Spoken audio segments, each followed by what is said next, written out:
Porque eu vi muitos assustados quando viram que aquilo que diziam não era verdade e que eu mandava embora. Ele assustado, pensando que ia ser supliciado, não sei o quê. Porque a minha pergunta é assim, matar o Herzog para quê? Matar o Herzog enforcado para quê? O Herzog não tinha significação maior, ele estava ali para dar informações. Ele fez porque ele realmente, na minha concepção, ele se apavorou da circunstância em que ele estava, e o homem, quando fica nesse tipo de pressão, ele faz qualquer coisa. Mas há relatos de outros prisioneiros que ouviram, inclusive, gritos do Vladimir Herzog na prisão. Ou seja, houve violência física contra ele. Pode até que tenha havido, mas não houve mortes para ele. Porque ele, medicamente, sem dúvida, ele morreu enforcado. E foi ele que se enforcou. Em 1978, a Justiça Federal responsabilizou a União pela prisão, tortura e morte de Vladimir Herzog. Você sabe que eu sempre conto esse episódio que aconteceu no meu DOI-CODE. É um corredorzinho, 4x4, e na cabeceira lá ficava um oficial sentado numa cadeira, noite e dia. De repente, esse oficial que estava lá ouviu um som estranho. E foi, olhou todos os quadros, não tinha nada demais. Isso é verdadeiro o que eu estou dizendo. De repente ele viu um som maior. Aí ele, passando de novo, viu uma mulher numa posição estranha na cama. Ele entrou, ela estava se estrangulando com um tecido que ela tinha tirado do lençol e fez uma trança. Ela estava se estrangulando. Nós não deixamos ela morrer. Já pensou se ela morreu o problema que eu ia ter? Essa senhora, por exemplo, é uma senhora moça, uma mulher de uns 40 anos. Ela estava se estrangulando. Foi salvo para o nosso sistema, porque nós tínhamos o exemplo do menino lá, o Herzog. 3 meses depois da morte de Vladimir Herzog, o operário Manuel Fiel Filho apareceu morto nas dependências do 2º Exército.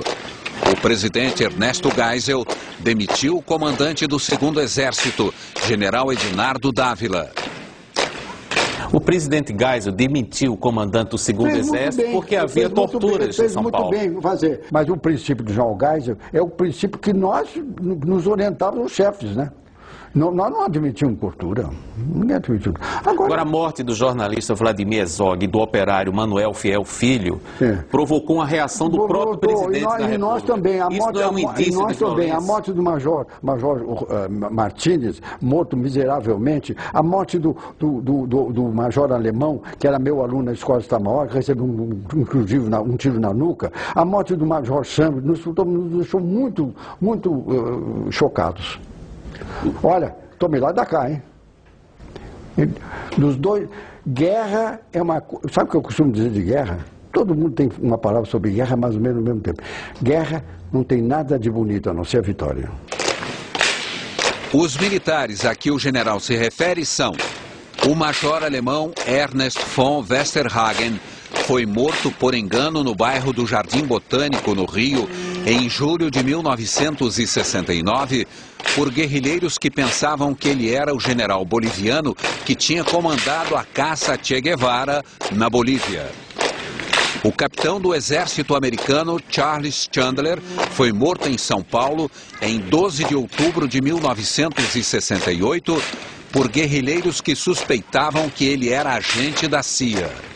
O major José Júlio Martínez Filho foi morto em abril de 1971 ao participar de uma tocaia contra guerrilheiros no bairro de Campo Grande, no Rio de Janeiro. O major Martínez, filho de um coronel, meu amigo, você pensa que nós esquecemos isso?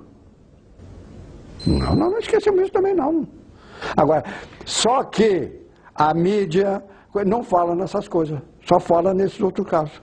O problema é o seguinte: guerra não tem nada de bonito. Aquilo era guerra, começada por eles. Os militares, como o senhor, reclamam de que os chamados esquerdistas não esquecem da tortura, por exemplo. Mas o senhor acaba de dizer também que não se esquece das mortes ocorridas entre militares. Você me forçou a te dizer isso, porque você também estava nessa posição de não esquecer.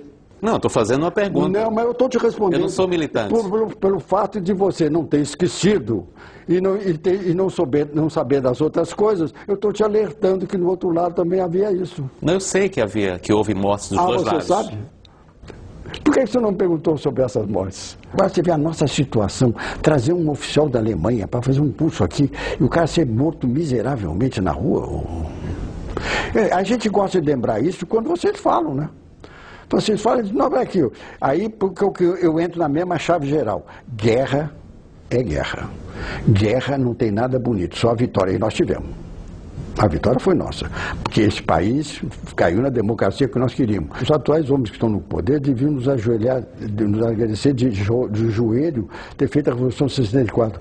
Porque o sistema, se nós tivéssemos um sistema de regime de governo comunista, concepção comunista é uma coisa, regime de governo comunista é outra. Todos eles já teriam morrido, porque a autofagia lá é reconhecida. Fizemos com muita dor. Para ambos os lados, com muita dor para ambos os lados, nós conseguimos chegar ao que chegamos hoje no Brasil, que o Brasil é uma democracia. Um pouco autoritária, mas é. Daqui a pouco. Seu pai foi preso? Seu pai foi preso? O dossiê Globo News volta já.